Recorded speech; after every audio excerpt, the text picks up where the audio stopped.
Nom de la victime. Henry Starr. Selon la première analyse, la mort aurait eu lieu entre 21h30 et 22h30. Coup de couteau dans le cœur, cela lui a été fatal. 7 suspects, 6 à l'intérieur du manoir. Nous avons juste quelques questions à vous poser. Pouvez-vous nous dire où étiez-vous et ce que vous faisiez? J'étais dans ma chambre, en train de lire un bouquin, comme à mon habitude.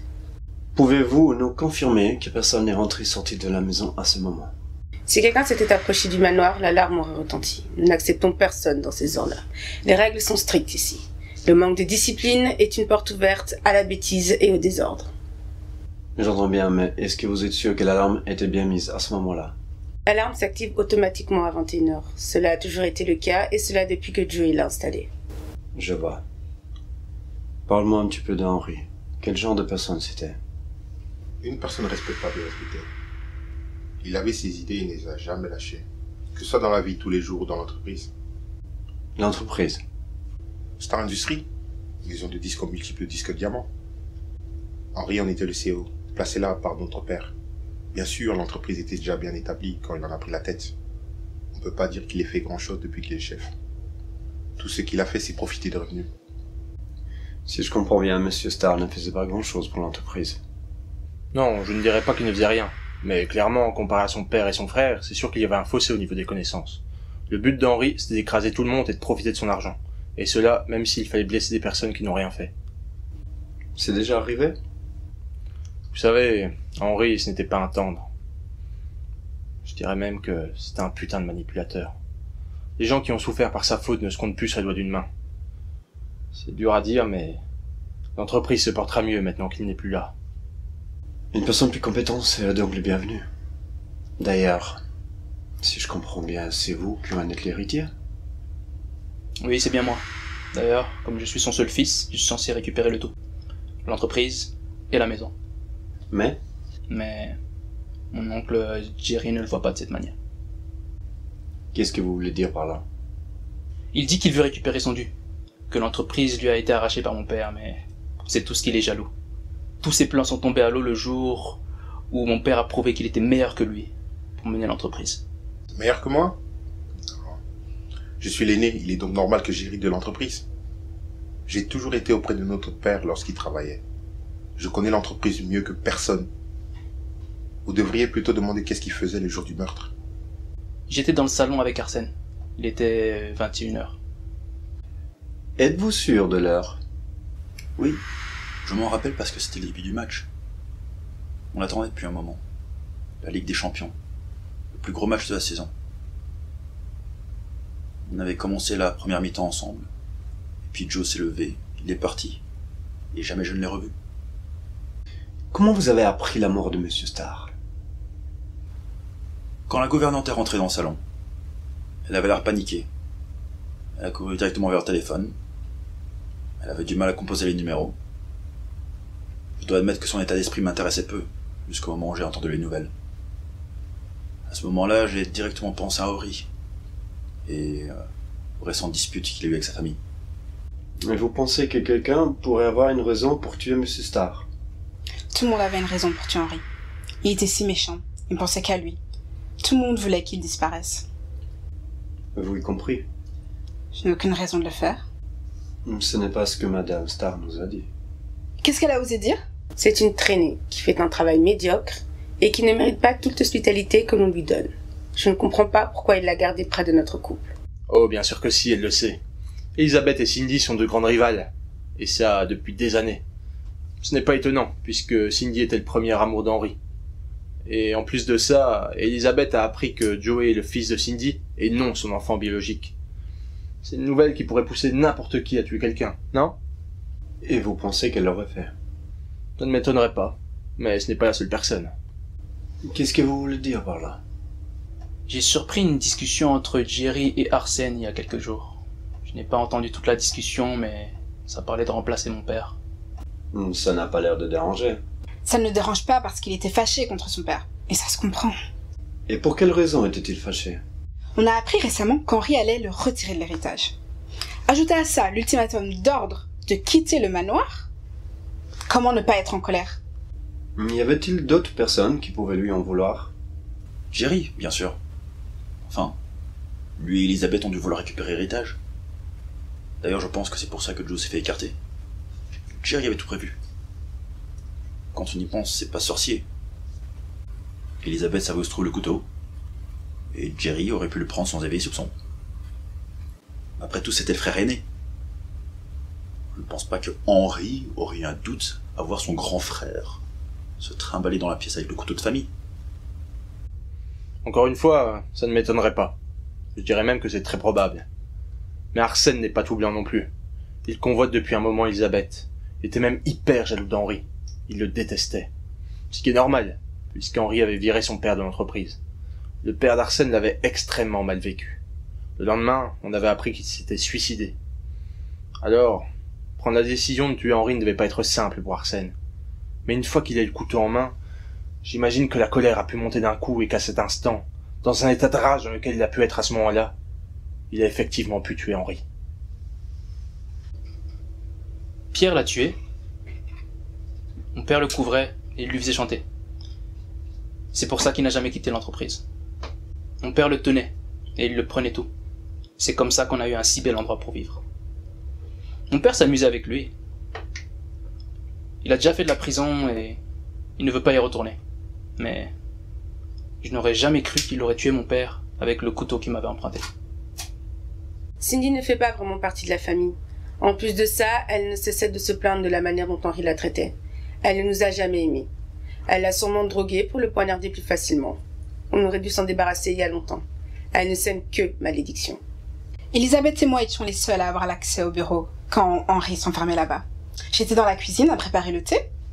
Quand je lui ai amené, il était au sol, corps inanimé, dans un bain de sang, couteau dans la poitrine. Elisabeth l'avait tué, sans même essayer de se cacher. De toute façon, quand on a de l'argent, on s'en sort toujours. Joey et Cindy ont dû lui faire la peau. Joey n'a pas supporté l'idée de se faire retirer de l'héritage. Et aussi, il est instable. Il est bien connu des postes de police. Et vu que Cindy ne supportait plus Henri, elle a sûrement dû lui pousser à s'en débarrasser avant qu'il valide son testament. Il a sûrement fait ça avec le couteau de famille. Il se lègue au premier de la famille. Et ça depuis des générations. Je vois.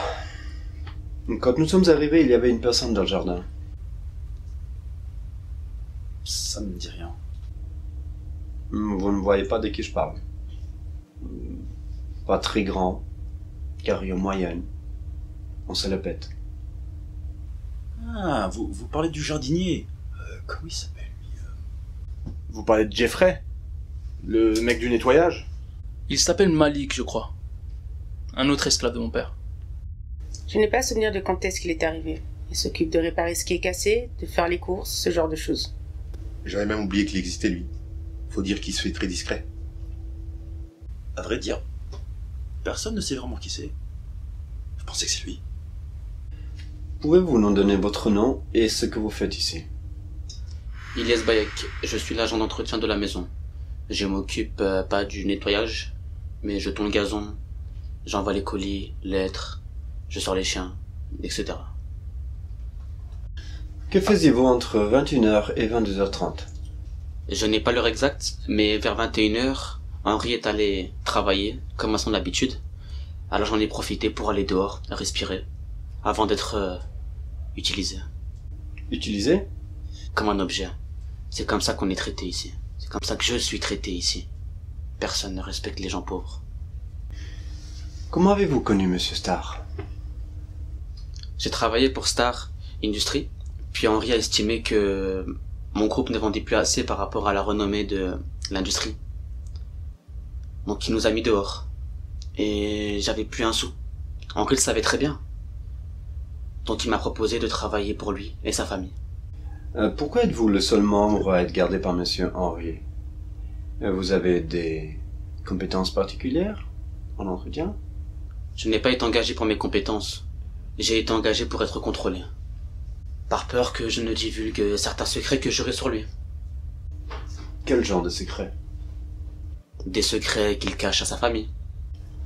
Comme le fait que Joey ne soit pas le fils de Madame Starr, mais celui de Mademoiselle Hart. La vraie question n'est pas de savoir qui est la mère d'Henri. Mais comment Henry a-t-il fait pour faire croire à Elizabeth que Joe était son fils? Et je suppose que vous le savez. Un jour, j'ai surpris une discussion entre Henry et un médecin. Il lui disait il n'arrivait pas à dormir, qu'il faisait beaucoup de cauchemars. Il lui suppliait de divulguer la vérité sur la naissance du fils d'Elizabeth. Monsieur Bayek, arrêtez de nous faire patienter. Et dites-nous, quelle est cette vérité qui demande qu'on vous contrôle?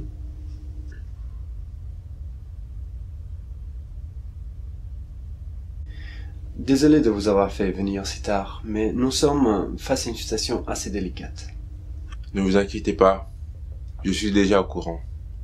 Et puis ça va me permettre de mettre un terme à cette histoire.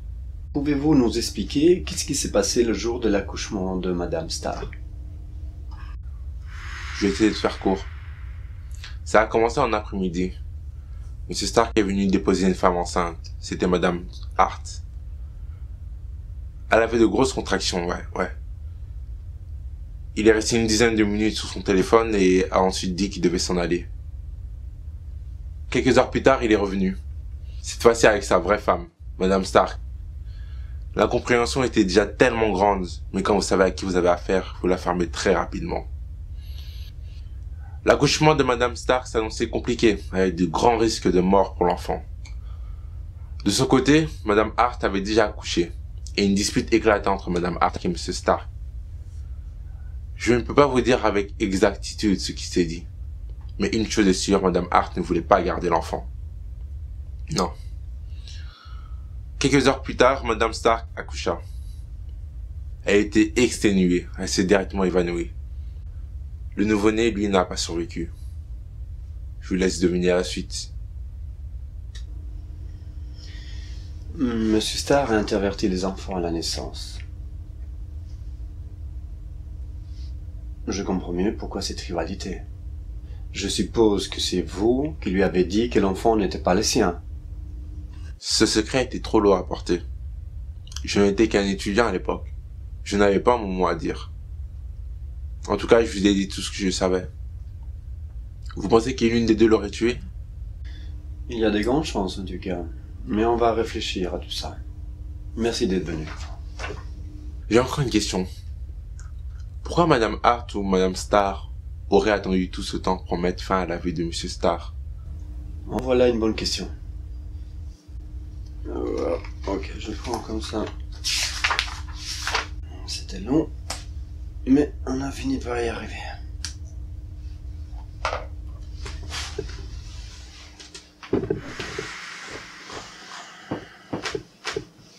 Récapitulons. Monsieur Starr meurt entre 21h30 et 22h. La gouvernante, Mademoiselle Hart, découvre le corps à 22h. Cause de la mort, multiples coups de couteau dans le cœur. Ils étaient 6 dans le manoir, à ce moment-là. Voici la liste des suspects, avec leurs motifs. Tout d'abord, Elizabeth Starr, la femme de la victime. Motif: récupérer l'héritage avant de quitter Henry Starr, et bien sûr le fait que Henry ait échangé son enfant à la naissance. Joey Starr, le fils de la victime. Motif: peur d'être retiré de l'héritage. Aussi le fait d'avoir été échangé à la naissance constitue un sacré motif. Jerry Starr, le frère de la victime. Motif: jalousie. Partir avec Elizabeth et l'héritage. Aussi n'a pas supporté le fait que l'héritage ne lui revienne pas. Arsène de Tertre, ami proche d'Elizabeth Starr. Motif: venger la mort de son père. Pierre Lahaye, associé d'Henry. Motif: subissait du chantage. Cindy Hart, la gouvernante. Motif: maltraitance et récupérer l'héritage. Mademoiselle Cindy et Madame Starr semblent être le seul à avoir accès au bureau de Monsieur Starr, mais rien ne dit qu'une autre personne n'y est pas allée. Tous les suspects sont au courant du couteau et bien sûr l'empreinte de chacun se trouve dessus. Évidemment, à voir votre tête, je vois que vous savez déjà qui l'a tué. Alors dites-le moi en commentaire, qui a tué Henry Starr?